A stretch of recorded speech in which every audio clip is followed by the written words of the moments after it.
And we're back. All right, hey, we are going to make some schedules in this video. Schedules is kind of a fancy word for like spreadsheet. It's going to let us track certain items and details about those items, and in this case, it's going to be doors and windows. And it's probably a little bit silly in a small cabin that we're making a fancy spreadsheet to track all this stuff, but it's just a sample of what they do in commercial buildings. Think about our school, the number of doors and windows and the cost for each of those things. And those are really, really big spreadsheets that they have to know where every single thing goes and how many they're ordering of each type. We're going to create this so you can see a sample of what a schedule is. So without any further ado, we're going to get going here. So on the right in our project browser, we're going to look for schedules. We're going to right click and go new schedule. And the first one we're going to do is for the door. So I'm scrolling down, finding the door category. There it is, doors. Single click and then OK. And we can pick from a really big list of all the kind of information we want to generate in this spreadsheet.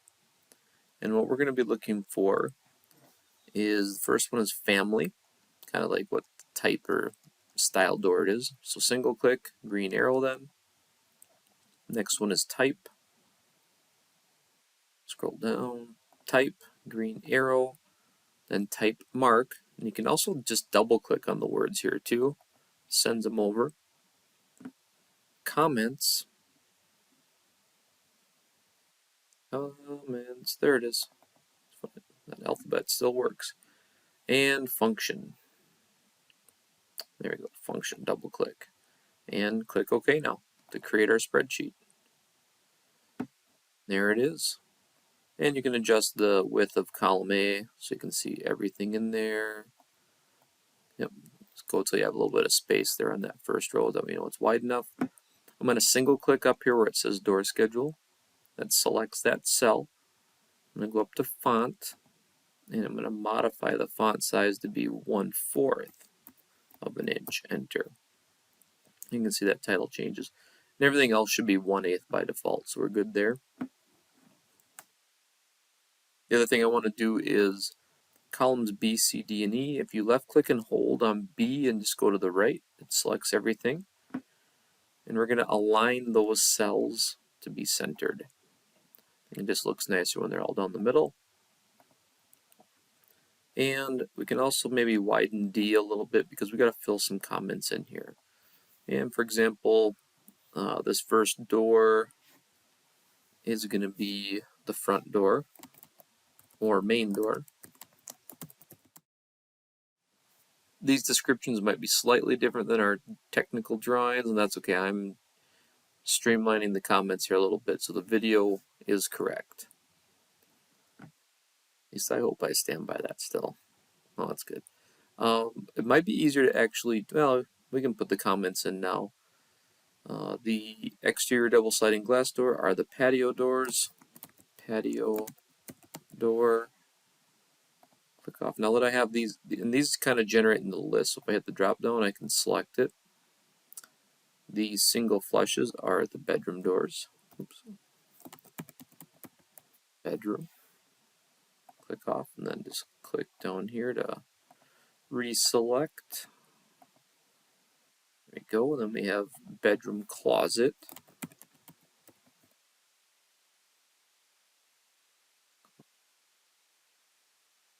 Reselect, and the last one, we're going to put utility closet. There we go, utility closet. Looks good. And then the other thing we would need to change is just our two patio doors. Let's make those both say exterior function. Yep, that's fine. And that's just what that's saying is it's actually changing the properties back on the main floor on those patio doors for us. If we hit edit, I'm trying to remember where that, there it is, see it changed that function right there automatically. So that's what's actually kind of powerful about those schedules, is that the information you enter here can change them back. So we can actually we'll do this. We'll put the tags on and show you how this information can modify back on the main floor. So if we switch back to our main floor, And this will be the main floor that we are creating our final presentation for, or our technical drawings for, not the furniture plan of the main floor, in case you created one of those. So with nothing selected, I'm going to go to the Annotate tab, select Tag All,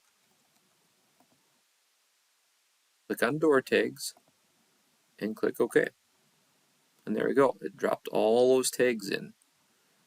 And I'm going to just start moving them though, because I don't like it when they overlap. It's just hard to read. If you have a hard time selecting the tags, just remember if you hover and tap the Tab key, then it'll change what you're selecting at that location. And I just go till that pill shape selects, and then I can grab the four-way arrow and just move that out a little bit. It's a lot easier to read. Tab, four-way arrow, snaps even. I'm going to move this dimension back a little bit so I have a little more room for that tag. Right down in here it fits nicely, or up above. The door tags will look good there for the bedrooms and the bathroom. Let's try. And then the bedroom closet, those get moved out a little bit too. Which reminds me, on the schedule I said they were all bedroom doors, but I guess bedroom and bathroom they all are, because those are all at 30 by 80, 30 by 80, 30 by 80. So as you can see right now, actually, we're going to do one more thing while we're in here. Right now, these door tags, if I click on a door, you can see this one says number 1, and that's because it's defining the mark. And that's fine. We could go with that. It's making every door have a unique number, and there's nothing wrong with that. Doors and windows are often categorized because of what style they are and their locations. But this is also kind of, again, to show you we can change how information is presented to us. So I'm going to change this tag so that it's called type mark, and therefore if we have two identical doors, the numbers would match. What we're going to do is right click on this tag. Once it highlights, right click, edit family, pops up in a new tab. We're going to single click on the 101, left click on the 101, then edit the label, and we're going to highlight mark and remove it. Sorry, mark. Go down and find type mark and green arrow that in and click OK. And we'll load into the project and close. And no, you do not have to save changes, but we will do the bottom overwrite information. So the tags are still all there. They're just giving us some different information. You can see the tags match, but they're not the number I'd want yet. So I'm going to go back to my schedule, and I'm going to make the front door say 1, and that's okay.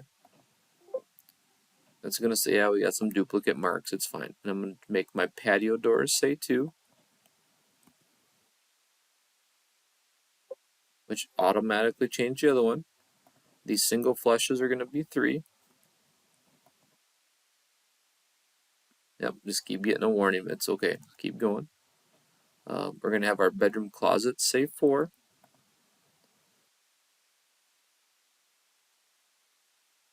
And our utility door will say 5. And the 3 doors, technically bedroom, bathroom door, we could modify that to say maybe bed slash bath.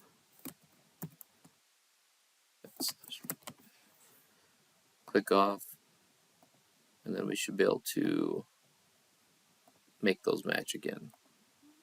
There we go. So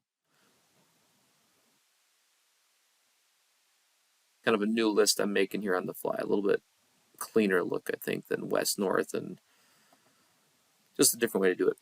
But there, that is our door schedule. Now, what I almost forgot, we changed the marks here in the chart, in the schedule. Now let's go back to our main floor. Look at that. It auto changed them here for us.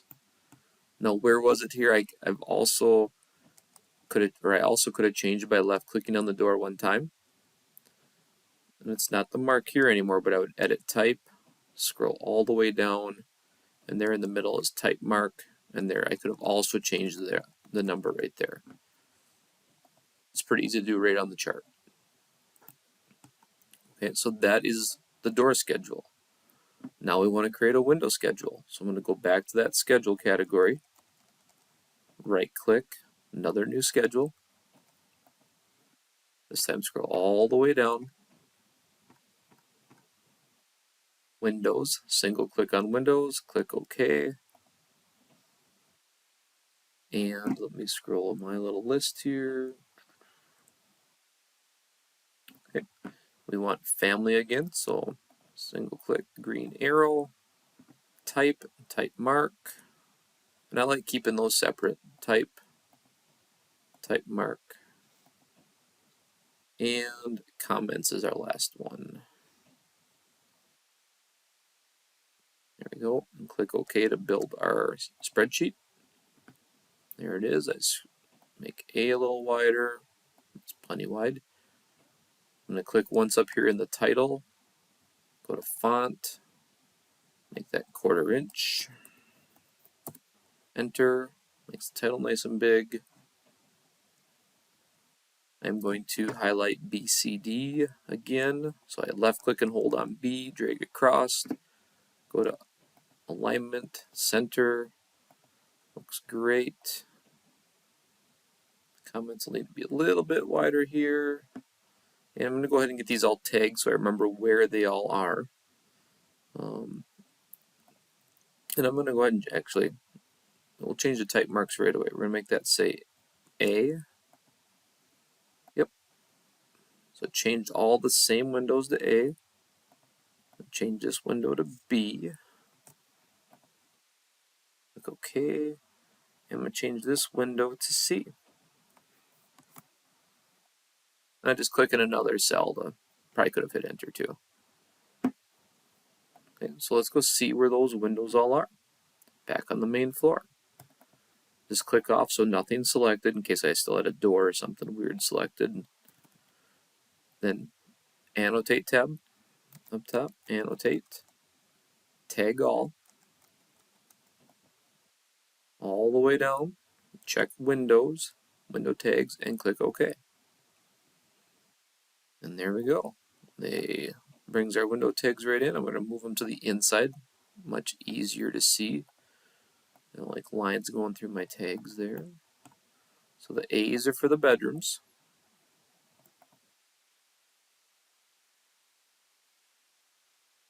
Because they're all the same, it doesn't matter where they were. If we had 2 different sizes in our bedrooms, well then we might want to be a little more specific which room's getting the bigger window or something like that.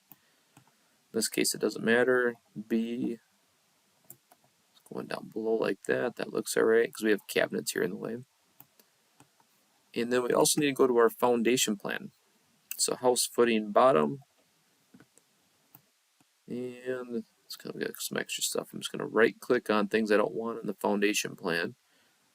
Height and view, category, right click, height and view, category. There we go, that's a little better. And nothing selected otherwise in general. Escape a few times to double check. Still on annotate tab, tag all the way down to Windows, check, and click OK. And there's the C tags. Now depending on how close these come into the footings, I might just bump these out a little bit. Just don't like it when things even look like they're overlapping. Clarity is key.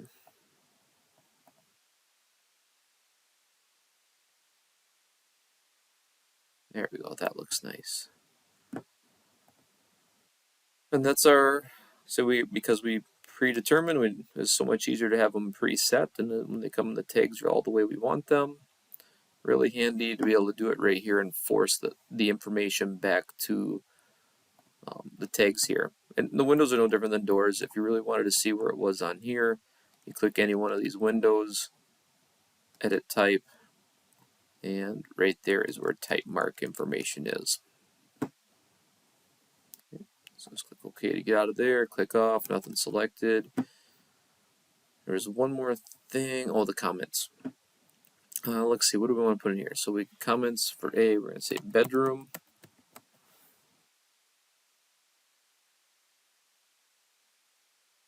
get those to all say bedroom. Dun, dun, dun. B is kitchen.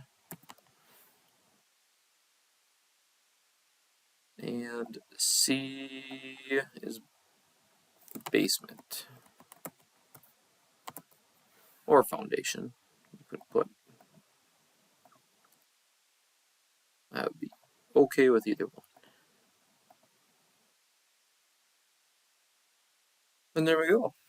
We have a door and window schedule all filled in complete with some comments, functions. We didn't put function here because they're all exterior. That's what all these windows are for. But you know, so, who knows? A schedule could have 20 columns. You could have price. You could have color, and so on and so on and so on. We just these again kind of the basics and how you can pull information out of the model, how you can manipulate information back into the model, how we can change tags to specify what we want. Pretty powerful stuff, really. Everything kind of talks to each other and makes it all work. So hopefully that helps with all of that, and I think that wraps up this video. I'll see you in the next one.